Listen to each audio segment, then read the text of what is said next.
Welcome back to another episode on anti-Semitism in English literature. In our last episode, we looked at medieval authors such as Chaucer and Gower. Today, we'll be exploring the work of Elizabethan and Jacobean playwrights. The early modern period has long been considered a golden age for English theatre. Many of the greats lived and worked in the 16th and 17th centuries. William Shakespeare, Christopher Marlowe, Thomas Dekker, Thomas Middleton, Ben Jonson. So, where did the Jews fit into this golden age?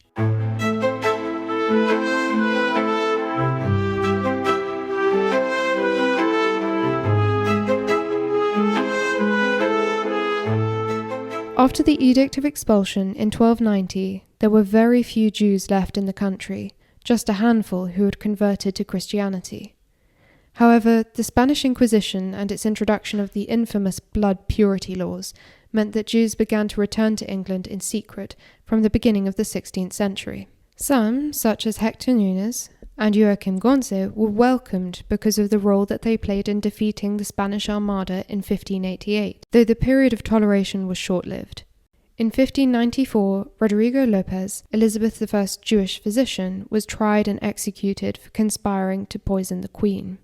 This incident prompted a fresh wave of anti-Semitism. Shakespeare is believed to have written The Merchant of Venice between 1596 and 1597. It is viewed by some as one of his hard-to-categorize problem plays. Many suggest that it was inspired by the Lopez case. A renowned playwright and national icon, Shakespeare wrote 38 plays and utterly transformed the English language, inventing around 1,700 new words. He is the English Dante. The Merchant of Venice is one of the most frequently performed of Shakespeare's plays. It was classified as a comedy in the early modern period, which might be jarring for many readers and viewers today. Critics of the play argue that both the text itself and its production history have contributed to anti-Semitism over the centuries. Indeed, the play was a favourite in Nazi Germany, where the Reich Theatre Chamber used it to enlighten people about the dangers of Jewry. Between 1933 and 1939, The Merchant of Venice was performed there over 50 times, most notably in 1943, when it was used to celebrate the fact that Vienna had become Judenrein, cleansed of Jews. A Viennese newspaper critic described the moment Shylock, the Jewish moneylender, appeared on stage. With a crash and a weird train of shadows, something revoltingly alien and startlingly repulsive crawled across the stage, with its unsteady, cunning little eyes. For those who have not seen the play, the plot is as follows. Antonio, a Christian merchant, obtains a loan from Shylock, a Jew, in order to raise money for his friend Bassanio to go and court a wealthy woman called Portia who lives in Belmont. Having faced years of anti-Semitic abuse from Antonio, Shylock agrees to lend him the money, but demands a pound of his flesh if he cannot repay the loan when the time comes. Later in the play, we learn that several of Antonio's ships have been lost at sea and that he is now bankrupt as a result. Shylock insists on his pound of flesh, per their legally binding agreement, despite calls for mercy. However, Antonio is saved when Portia, disguised as a male lawyer, argues that the bond is for flesh rather than blood, and consequently Shylock cannot harm the merchant, for as a Jew, if he sheds any Christian blood, then he will be executed by the state. Once the matter is resolved in court, Shylock is then charged with threatening the life of a Venetian. All of his goods are confiscated, and he is forced to convert to Christianity. Some suggest that the play is not intrinsically anti-Semitic because Shakespeare highlights the discrimination that Shylock faces as a Jew in Venice. They point to the humanistic passages that portray him in a sympathetic light. Critics who support this perspective typically focus on Shylock's famous soliloquy in Act 3, Scene 1, I am a Jew.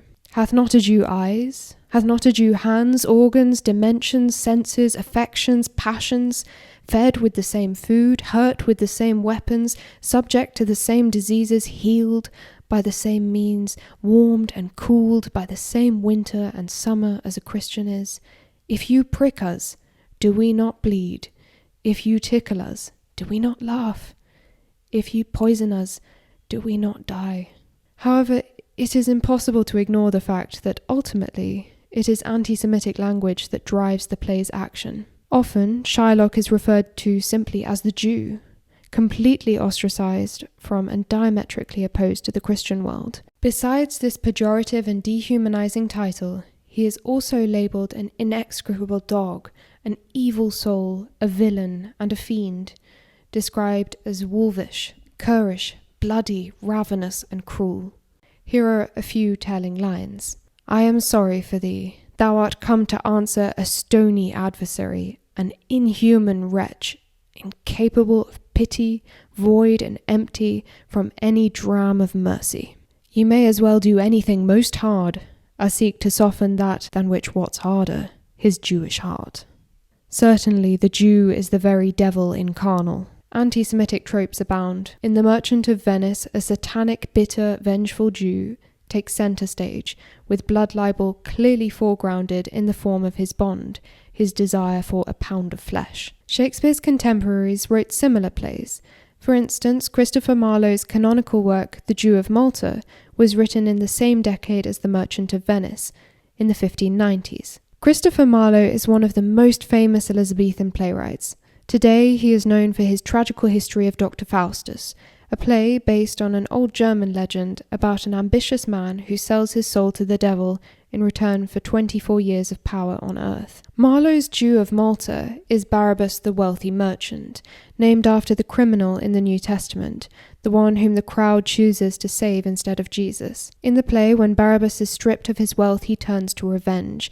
He poisons nuns, sows violent disorder, and towards the end of the play joins forces with the enemy Turks to besiege the city. In the final act, he is boiled alive after falling into a large cauldron, a trap he set for the Turks after switching sides. Barabbas embodies a number of classic anti-Semitic tropes. He is treacherous, cunning, and cruel.